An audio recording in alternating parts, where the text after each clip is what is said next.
Her blood mingled with the shivering seawater. She, a proud Athetheran warrior, had resolved to embrace death as the noblest fate, until human hands pressed against her back, forcing her to return to the world. Why would an enemy who once hunted me now be determined to save me from the deep sea? That question will keep you captivated until you discover the final answer. The peace between two empires was elusive. The Athetherans, with their magnificent warriors and golden orange skin, versus the ruthless Driok enemies in gleaming black armor. The centuries-long war for control over vital mineral resources in Terrace 3 had consumed generations. As Nilarath sank deeper into the ocean depths of Terrace 3, light from the surface grew increasingly dim. Shattered weapon fragments floated amidst patches of struggling sunlight. Every scar on her body told the story of a battle survived. She had been piloting her Hermes-class fighter, Nomad, in the final aerial battle when coral-like fractures ruptured her ship, plunging her into the water below. It was the last day of the Terrace 3 battle. The Driok ships had unexpectedly opened fire with particle beam weapons, catching the Athetheran fighters off guard. Nilara's vessel had been among the first casualties. The ocean welcomed her like a cold lover. Each sinking meter felt like an honorable descent toward glory. This was the Athetheran way, to embrace death in battle rather than survive in dishonor. As water flooded her lungs, she felt an odd peace. The pressure of the deep was crushing her ribs, but the pain seemed distant now, almost comforting. Death in battle was the ultimate glory for her people. Her ancestors would welcome her to the halls of honor. The particles of light dancing through the murky depths were growing fainter, like stars being extinguished one by one. Nilara's consciousness wavered. This was right. This was proper. This was... A sudden force grabbed her shoulders. Arms encircled her torso. She felt herself being pulled upward, away from her chosen fate. Panic flared within her fading mind. Who would dare rob her of her warrior's death? Through the haze of near unconsciousness, she glimpsed a strange form in what appeared to be a pressurized diving suit. Not Athetheran, not Driok. Human. The rest came in flashes. The uncomfortable pressure in her lungs as water was forced out. The harsh, artificial light burning her retinas. The metallic taste of recycled air rushing into her body against her will. Every breath felt like betrayal. When Nilara finally regained full consciousness in the Nomad's medical bay, pain exploded across her nervous system. Her eyes fluttered open to a world she had already mentally abandoned. The white, sterile ceiling of the medical compartment seemed like an insult. "You're awake. Good." The voice came from her left, male, unfamiliar, speaking the galactic common tongue with a distinct Earth Alliance accent. Nilara tried to rise, but restraints held her to the medical table. Fury surged through her. "Release me," she demanded, her voice raw and hoarse from the seawater. The human moved into her field of vision. He wore a standard Earth Alliance medical uniform with insignias she didn't recognize. His face was weathered, with a short beard and eyes that had seen too much death. "I'm Elliot Drake, medical officer," he said, checking readings on the monitors beside her. "You're lucky I found you when I did." "Lucky?" Nilara spat the word. "You've destroyed my glory. You've robbed me of my honorable passage." Confusion crossed Elliot's face. "I saved your life." "I didn't ask to be saved." The force of her own voice sent pain shooting through her chest. She could feel multiple fractures across her ribcage, partially healed by whatever medical technology the human had used. "Do you understand nothing of the Athetheran way? Death in battle is our highest honor. You have stripped me of my dignity." Elliot's expression hardened. "Where I come from, all life is sacred. I don't care what way you subscribe to, if I can save someone. I will." "Then your way is flawed," Nilara hissed. "Release these restraints. Let me return to the sea." "So you can kill yourself?" "Not happening." He adjusted something on one of the medical devices. The restraints are for your own protection. You've suffered extensive internal injuries that are still healing. You have no right to... An alarm suddenly blared throughout the ship, cutting her off. Elliot's head snapped toward a console on the wall. Proximity alert, he muttered, moving to the screen. His expression darkened as he read the incoming data. Drayok patrol vessel, closing fast. Nilara felt a flutter of panic despite herself. Drayok vessels were notoriously ruthless with prisoners. While death was honorable, capture by Drayok forces was considered the ultimate shame among her people. Elliot's fingers danced across the console. They're demanding identification and purpose. They suspect we have Athetheran prisoners aboard. He looked back at her. This is a medical vessel with minimal weapons and defensive capabilities. We can't outrun them, and we certainly can't outfight them. Then you will die for your misguided compassion, Nilara said coldly, though something inside her twinged at the thought. Elliot studied her for a long moment. What would you do, if you were me? The question caught her off guard. Why would you ask an enemy for tactical advice? Because right now, we're both equally screwed if that Drayok ship boards us. He released her restraints with a quick command. And I think you hate them more than you hate me. Nilara sat up slowly, ignoring the pain that radiated through her body. She was surprised at his trust, or perhaps desperation. She glanced at the tactical display. You have engine capability? She asked. Yes, but not enough to outrun them. What about atmospheric capabilities? The Nomad can handle atmospheric entry, but... Dive, Nilara interrupted. Take us down into Terrace 3's atmosphere.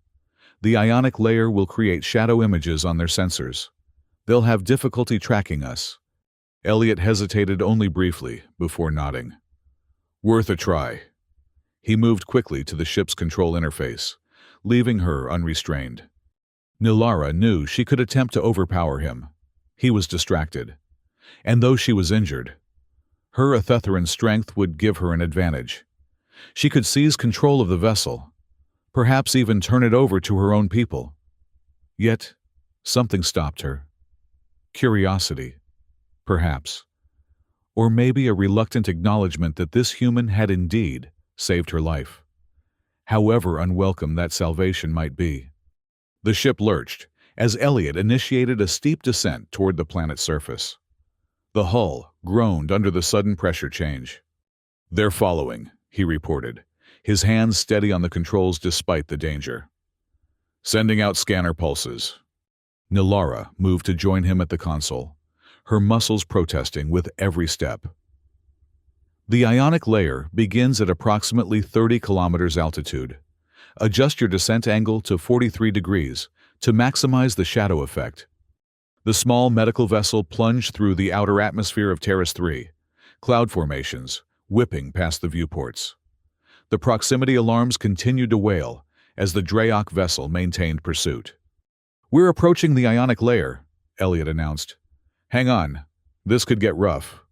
The ship shuddered violently as they penetrated the dense ionic clouds.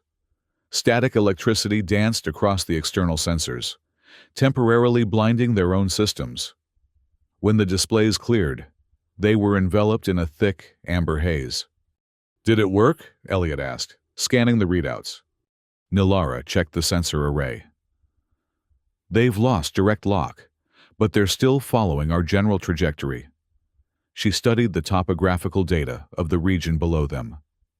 There, a canyon system. The rock formations contain trace elements that will further disrupt their sensors.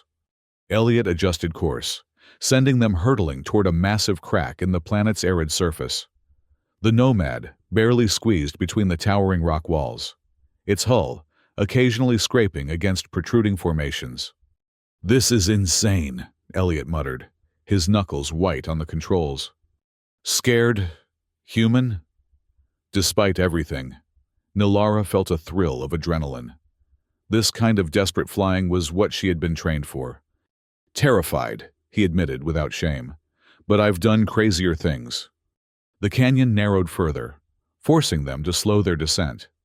The The ship's sensors detected the Driok vessel still in pursuit, though it was having difficulty navigating the tight passages with its bulkier frame.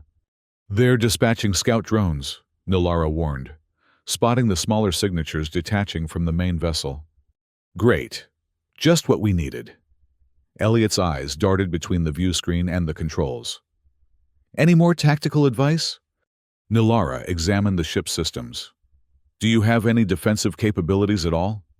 "Basic point defense system. Designed to clear debris, not for combat." "Give me access." Elliot hesitated, then nodded, transferring control of the defense system to her console. "Don't make me regret this." Nilara's fingers moved swiftly across the interface, familiarizing herself with the primitive but functional system. An idea formed in her mind. Desperate, but with a chance of success. "Continue along this passage, but prepare to execute a vertical climb on my mark," she instructed. "A climb? In this?" Elliot gestured to the narrow walls surrounding them. "Trust me." The scout drones were closing rapidly, their energy signatures indicating weapons charged and ready. Nilara waited, watching their approach with calculated patience. When they were just at the right distance, she activated the point defense system, not targeting the drones directly, but rather the canyon wall above them. "Now!" she shouted.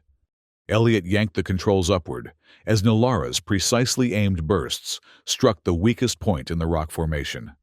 Massive boulders broke free, cascading down into the canyon just as the Nomad shot upward through a narrow chimney in the rock. Behind them, the avalanche engulfed the pursuing drones, crushing them beneath tons of stone. The ship burst from the canyon into open sky, sensors confirming that the main Driok vessel had pulled back, having lost both its scout drones and its clear tracking of their position. Elliot let out a breath he'd been holding. "That was impressive." Nilara said nothing, though she felt a reluctant sense of satisfaction. Working the defense systems had aggravated her injuries, and she winced as fresh pain lanced through her side. Elliot noticed immediately. "You need to rest. That was too much exertion for someone with your injuries." "I'm fine," she insisted, though she could feel warm blood seeping through the medical dressing on her torso. "You're bleeding again. Come on, back to the medical bay." Surprisingly, Nilara didn't resist as he helped her back to the treatment area. Perhaps it was the exhaustion, or maybe the realization that her tactical knowledge had saved them both. Either way, she allowed him to redress her wounds with gentle efficiency. "Why did you save me?" she asked finally, breaking the silence between them. "You know what I am. Your people and mine have been enemies for decades." Elliot continued his work, his expression unreadable. "I'm a doctor first, soldier second. That's always been my code." He secured the fresh bandage. "Besides, I'm not with the Earth Alliance anymore. Haven't been for years." "You deserted?" "Resigned," he corrected. "I got tired of patching up soldiers just so they could be sent back into a war that never should have been fought in the first place." Nilara studied him with new interest. "Your people call that treason. My people call lots of things by the wrong names." He put away the medical supplies. "We need to find somewhere to make proper repairs. That little stunt in the canyon damaged our port thruster array." "There's a mining outpost near the equatorial region," Nilara suggested, after a moment's consideration. "Heliostation. Primarily automated. Minimal staff. They might have the equipment we need." Elliot raised an eyebrow. "And they won't immediately report an Athetheran warrior to the nearest military patrol?" "The station chief, Harding, owes me." When Elliot looked surprised, she added, "I once prevented a Driok raiding party from destroying his daughter's transport. Even enemies can recognize a debt of honor." The journey to Heliostation took several hours, with the damaged thruster limiting their speed and maneuverability. During that time, Nilara drifted in and out of consciousness, her body finally demanding the rest it needed to heal. When she awoke, they were docking at a small, utilitarian facility built into the side of a massive mesa. Harding was a gruff, weathered human with calloused hands and suspicious eyes that widened considerably when he saw Nalara emerge from the nomad behind Elliot. "You've got some explaining to do, Drake," he said, hand resting near a sidearm. "She's not a threat," Elliot assured him. "We just need repairs and somewhere to lie low for a while." Harding's gaze shifted to Nalara. "You're a long way from your fleet, Commander." "You remember me," she observed. "Hard to forget the Athetheran who stopped a Driok raid when no one else would." He relaxed slightly. "My daughter still talks about it." "Then you understand why I'm asking for your help now," Elliot pressed. After a tense moment, Harding nodded. "There's a maintenance bay on the lower level. Automated systems. But they'll get the job done. And there's a secure room where you can rest." His expression hardened. 24 hours. That's all I can risk." "Thank you," Elliot said sincerely. Harding led them through the facility, which was indeed mostly automated, with only a handful of human workers who gave them curious glances, but asked no questions. The maintenance bay was well equipped, and Elliot immediately set about assessing the damage to the Nomad. While he worked, Nalara took the opportunity to explore the small room Harding had provided. It was sparse but clean, with a single window overlooking the harsh, beautiful landscape of Terrace 3. From this vantage point, she could see the canyon they had navigated, snaking across the dusty plains like an ancient scar. Her people had been fighting for control of this world for centuries. How many Athetheran warriors had died on its surface? How many had achieved the glorious death she had been denied? The thought still rankled. But something had changed. Her encounter with Elliot had awakened questions she had never considered before. Hours later, Elliot found her still staring out the window, lost in thought. "Repairs are underway," he reported. "The automated systems are good. We should be space-worthy by morning." Nalara nodded without turning. "Good." Elliot hesitated, then joined her at the window. "Beautiful, in its way, isn't it? Hard to believe so much blood has been shed over it." "Resources aren't beautiful or ugly," Nalara replied. "They're necessary. The mineral deposits beneath these plains fuel our fleet, our civilization. And the Drioks," Elliot added. "Funny how both sides need the same thing." Nalara finally turned to look at him. "What are you implying?" Instead of answering directly, Elliot retrieved a small datapad from his pocket. "I've been meaning to show you something. It's why I was in the restricted zone where I found you." He activated the device, projecting a series of documents into the air between them. Nalara recognized shipping manifests, contract agreements, financial transfers, all bearing the insignia of the Earth Consortium, the largest human trading conglomerate in the galaxy. "What is this?" she asked, though a growing suspicion was forming in her mind. "Evidence," Elliot said grimly. "The Earth Consortium has been selling weapons to both the Athetherans and the Driok for decades. Advanced weaponry, tactical systems, even ship components. They've been deliberately prolonging the conflict for profit." Nalara stared at the evidence, her mind refusing to accept the implications at first. "No, this can't be.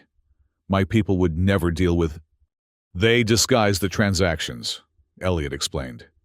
"Different shell companies, different points of contact. Neither side knew they were dealing with the same supplier." The realization hit Nalara like a physical blow. The glorious battles she had fought, the comrades she had lost, the death she had been prepared to embrace, all manipulated by distant corporate interests for financial gain. Her legs weakened, and she sank onto the edge of the bed. "All of it," she whispered. "All for nothing." Elliot sat beside her, his expression somber. "Not nothing. You fought for your people, for what you believed was right. The manipulators don't change that." "But they tainted it." Nilara's fists clenched. "They made puppets of us all." A sharp beeping from Elliot's communicator interrupted them. He checked the device, his expression darkening. Proximity alert from the Nomad. Multiple Driok signatures approaching the station. Nilara was on her feet instantly, pain forgotten. How did they find us? I don't know. Maybe they tracked the ion trail from our damaged thruster? He was already moving toward the door. We need to get to the ship. They raced through the facility, Harding meeting them halfway, with a grim expression. Driok transport vessel entering orbit. Heavy weapon signature. You need to go, now. The repairs, Elliot began. 80% complete. It'll have to be enough. Harding handed them each a small energy pistol. Take the maintenance tunnel. It leads directly to the bay. Nilara accepted the weapon with a nod of thanks. Your debt is paid, Harding. The old station chief managed a wry smile. Good luck, Commander. Try not to die gloriously just yet. The maintenance tunnel was narrow and dimly lit, forcing them to move in single file. Nilara took the lead. Her Athetheran eyes, better adapted to the low light. Behind them, the sound of Driok boarding craft could be heard even through the thick walls of the station. They're not wasting any time, Elliot observed tensely. Driok never do, Nilara replied. Efficiency in all things, especially killing. They reached the maintenance bay just as alarms began blaring throughout the facility. The Nomad sat on the platform, its hull panels still partially open from the interrupted repairs. Can it fly? Nilara asked as they rushed toward the vessel. We're about to find out. Elliot slapped the entry panel, and the loading ramp descended. They had barely made it inside when the main doors to the bay began to open. Driok troops in their distinctive black armor appeared in the gap, energy weapons raised. Start the engines, Nilara shouted, taking position at the partially functioning defense console. I'll buy us time. Elliot sprinted to the cockpit while Nilara activated the point defense system. With precise targeting, she sent bursts of energy, not at the Driok soldiers directly, but at the structural supports above the bay doors. Metal groaned and gave way, temporarily blocking the entrance with debris. That won't hold them long, she warned, as Elliot's hands flew across the control panels. Done and done, he called back as the engines roared to life. The ship shuddered ominously, but began to rise from the platform. The makeshift barricade at the bay doors exploded inward as Driok troops blasted through. Energy bolts struck the Nomad's hull, leaving scorch marks, but failing to penetrate the reinforced medical vessel's armor. Elliot wrenched the controls, sending them shooting out of the bay and into the open air. The ship wobbled dangerously, the damaged thruster protesting the sudden acceleration. They're launching pursuit craft, Nilara reported, watching the tactical display. 4 vessels, heavily armed. We can't outrun them. Not with a thruster damage.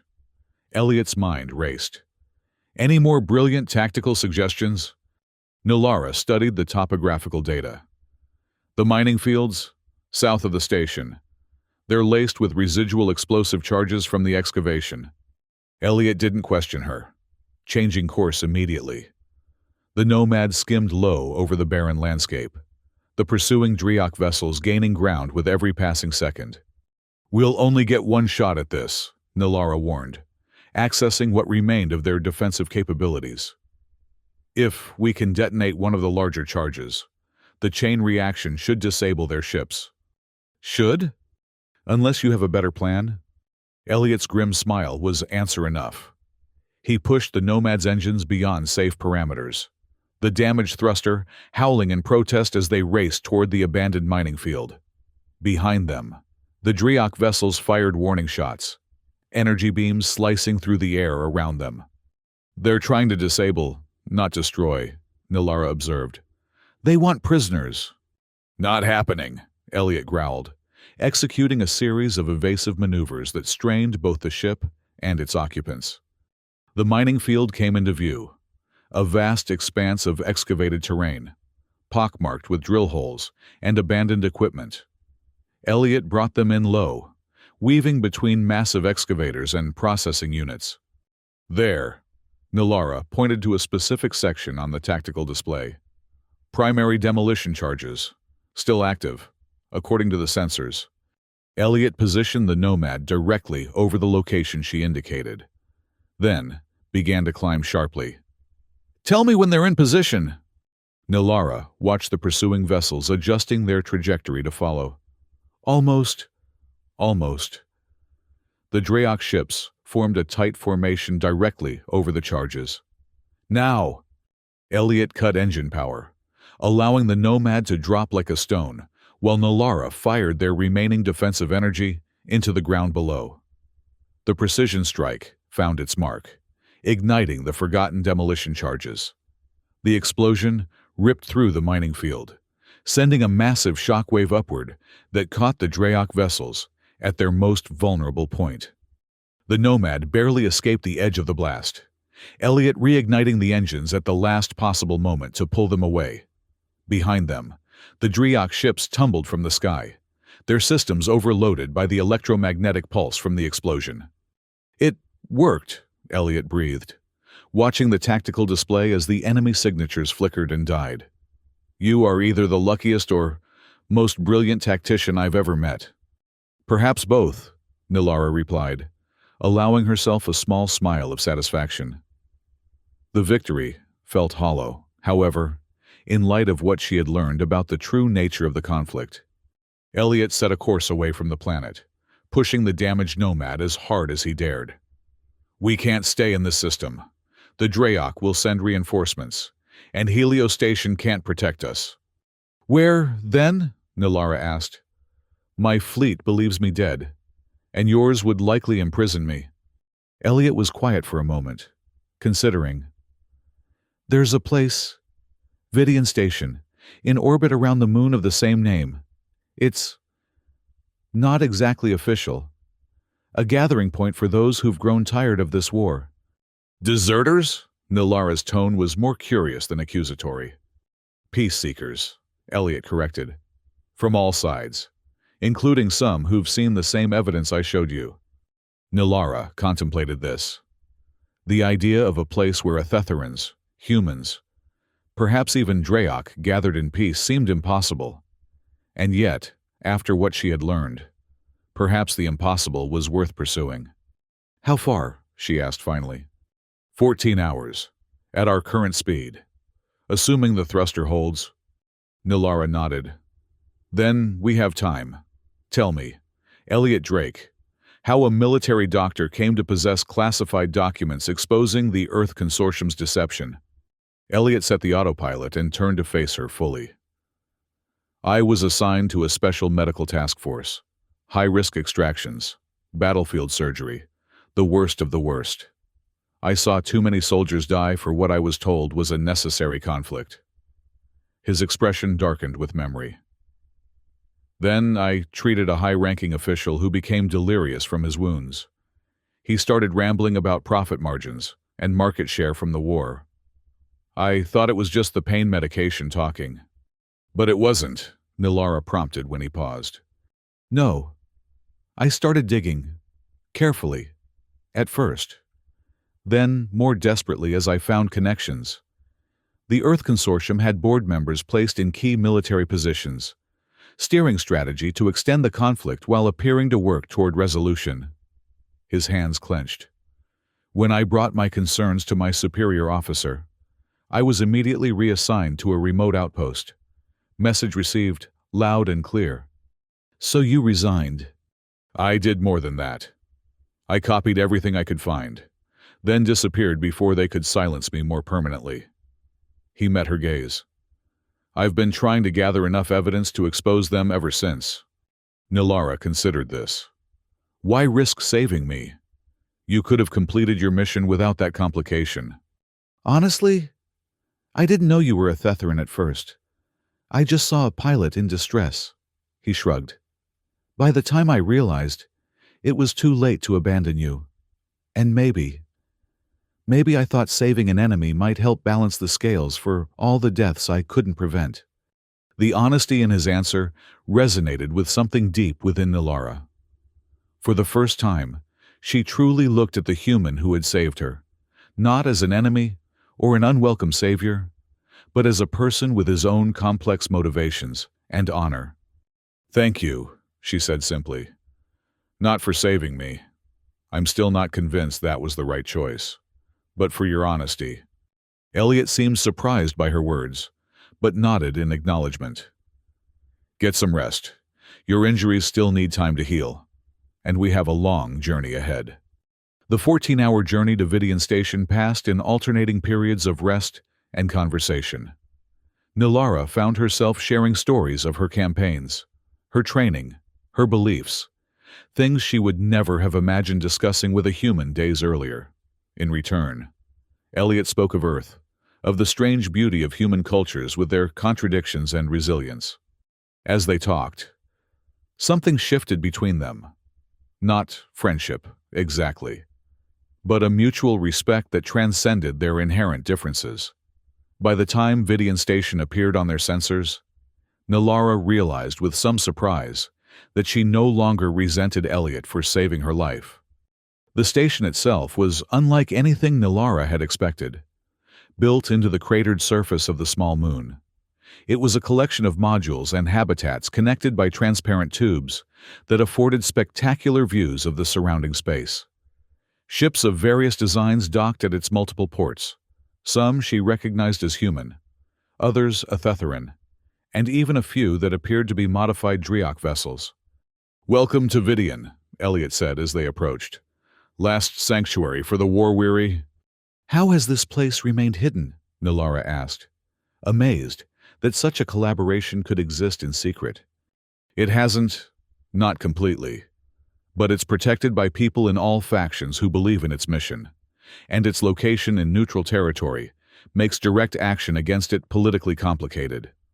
They docked at one of the smaller ports, away from the main traffic. As they disembarked, Nilara was struck by the diversity of the beings moving through the station. Species that were bitter enemies elsewhere walked the same corridors here, if not in friendship, then at least in mutual tolerance. Elliot led her through a series of passageways until they reached a secure area, marked only by a simple geometric symbol. He placed his hand on a scanner, and the door slid open to reveal a modestly appointed meeting room, where a woman sat reviewing data on multiple screens. She looked up as they entered, her expression shifting from surprise to guarded interest when she saw Nilara. "Elliot, this is unexpected." "Hello, Elena," Elliot replied. "We need asylum, and I have new information." Elena Christensen was clearly human, but there was something in her bearing that suggested extensive experience with non-human cultures. She studied Nilara with shrewd eyes. "An Athetheran commander, presumed dead, I imagine, given the reports from the Terrace 3 engagement." "This is Commander Nilara Nilarath," Elliot confirmed. "And yes, her fleet believes she perished in the battle. Yet here she stands." Elena rose from her seat. "The question is, as friend or foe?"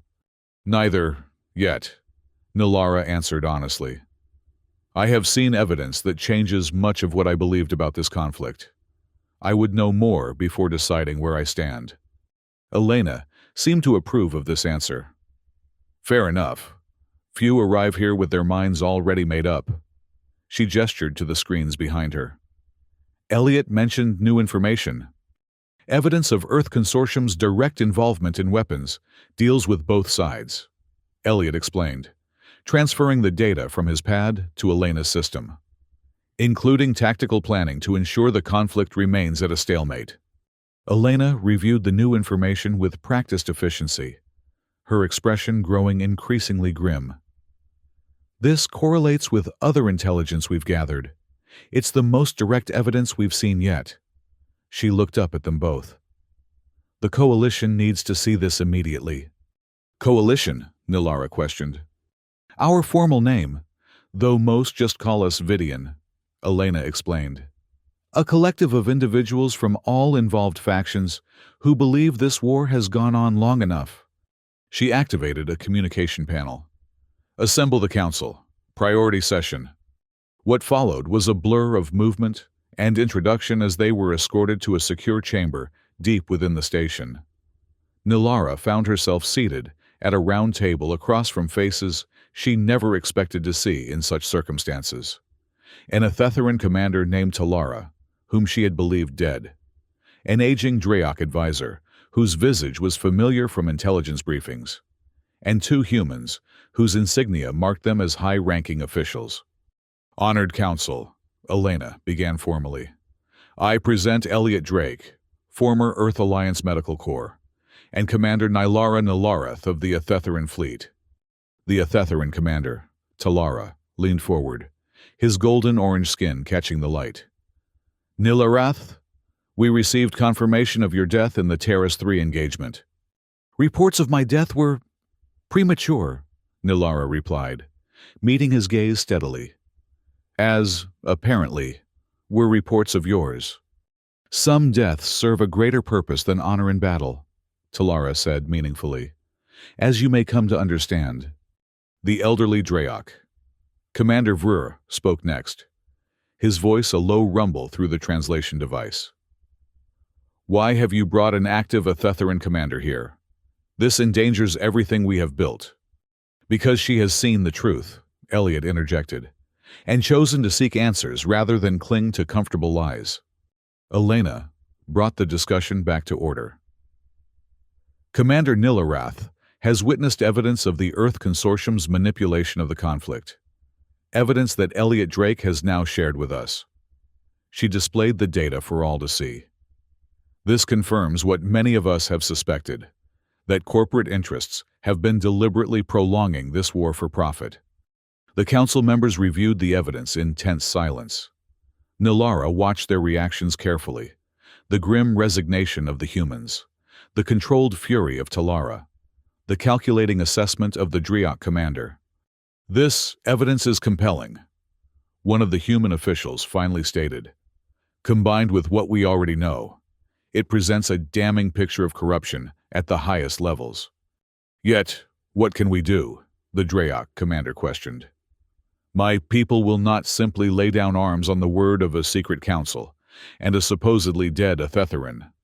All eyes turned to Nilara, and she suddenly understood why her presence was so significant. She was neither a long-standing member of this coalition, nor someone presumed dead like Talara.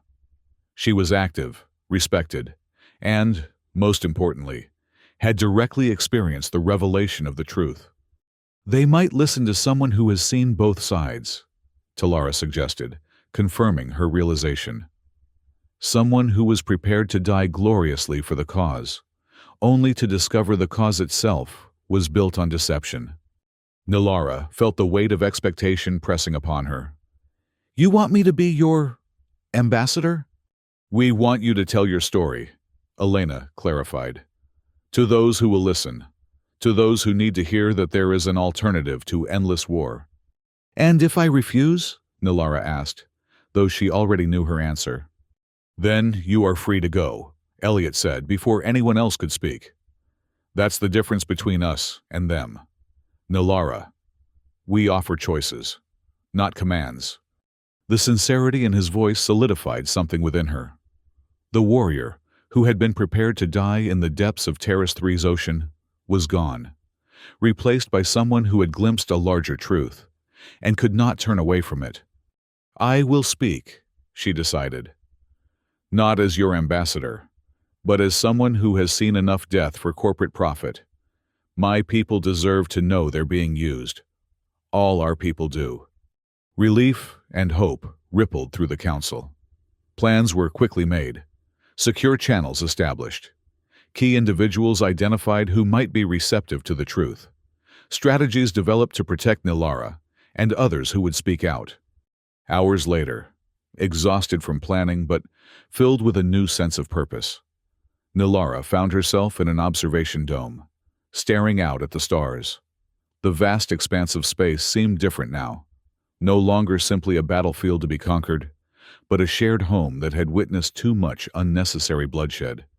She sensed Elliot's approach before he spoke. You seem more at peace. Not peace, she corrected, turning to face him. Purpose, a different kind than before, but no less powerful. He moved to stand beside her, his gaze following hers to the stars.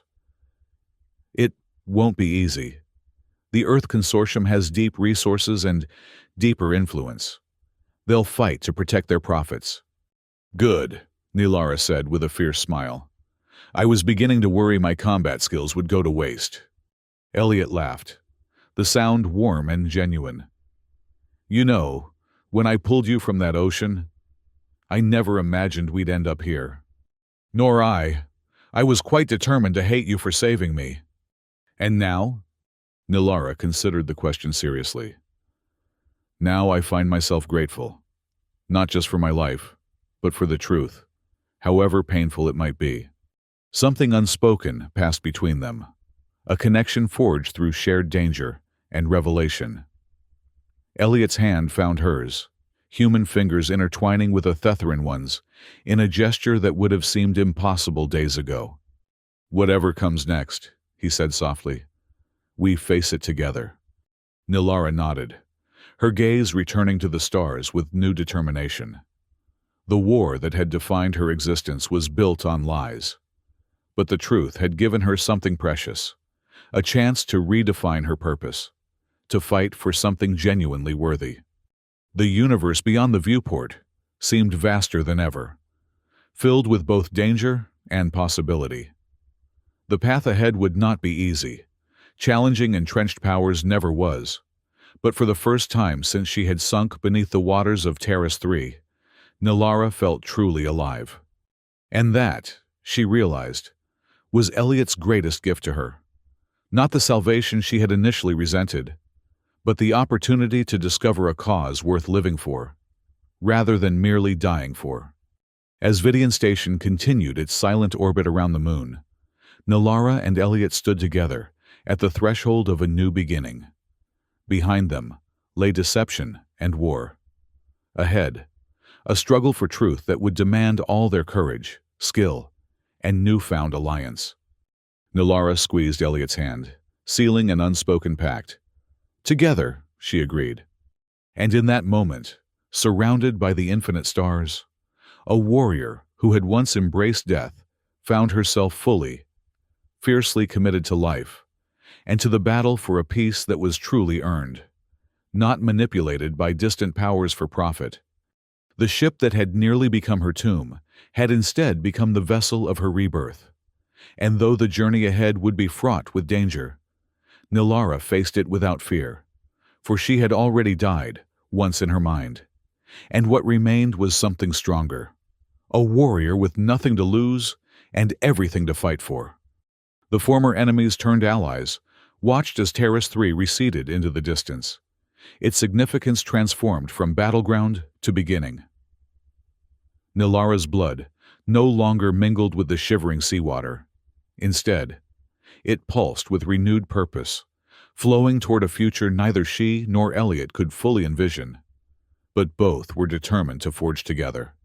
Hours later, as Vidian Station's council prepared to make their first official move against the Earth Consortium, Nilara stood before them, not as the desperate, wounded warrior they had first encountered, but as a symbol of what their coalition represented, the power of truth to transform enemies into allies, and despair into hope. My people have a saying, she told the assembled representatives, her voice steady and clear. The brightest stars are forged in the fiercest fires. I believed it meant glory in battle. Now, I see it means something more profound, that from our greatest suffering can come our greatest strength, if we have the courage to embrace it. She looked at each face around her, Athetheran, human, Drayok, once bitter enemies, now united in common cause. The consortium made puppets of us all, she continued, used our pride, our traditions, our hatred to keep us fighting while they counted their profits. They expected us to remain enemies forever. In that, they miscalculated. For in revealing their deception, they have given us a common enemy and a common purpose. Her gaze found Elliot, who watched her with undisguised admiration. The human who had saved her life now stood ready to fight alongside her for something far greater than either of them had imagined possible.